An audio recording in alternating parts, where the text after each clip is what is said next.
New Buddha Way Dhamma Talks. Geoff Hunt presents a talk on some aspect of the Buddha's teaching. Here I present a reading from the Diamond Sutra, which is a famous sutra of the Mahayana, probably written in the 2nd century AD. And here the Buddha is speaking specifically to Subhuti in a large assembly of people. Subhuti is one of the 10 great disciples of the Buddha. The sutra starts like this.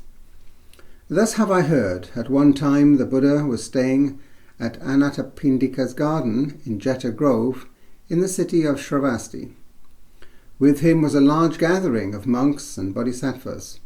Early in the morning, when the mealtime came, the Buddha put on his robe and, holding his bowl, entered the great city of Shravasti, where he accepted alms.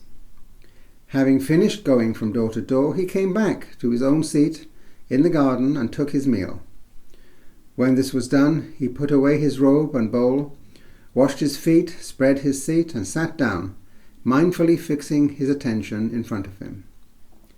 Then the Venerable Subhuti, who was among the assembly, rose from his seat.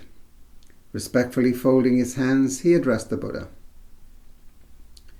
He asked about the case of one who arouses the thought of supreme awakening.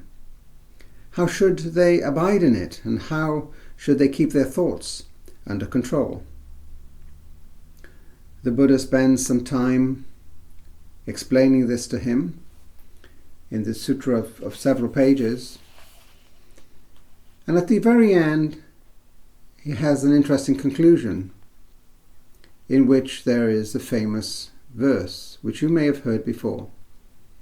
This is how the sutra concludes.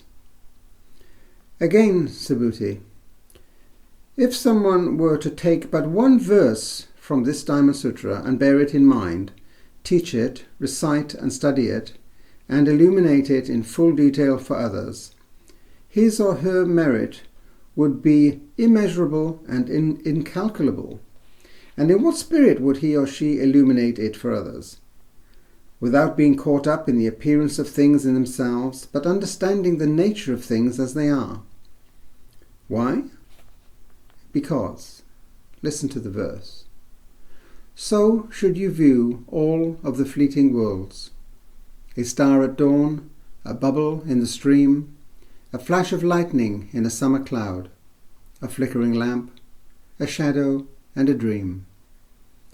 When the Buddha had finished speaking, Venerable Subhuti, the monks and nuns, the laymen and women, the bodhisattvas, and indeed the whole world, were filled with joy at the teaching, and taking it to heart, they went their separate ways.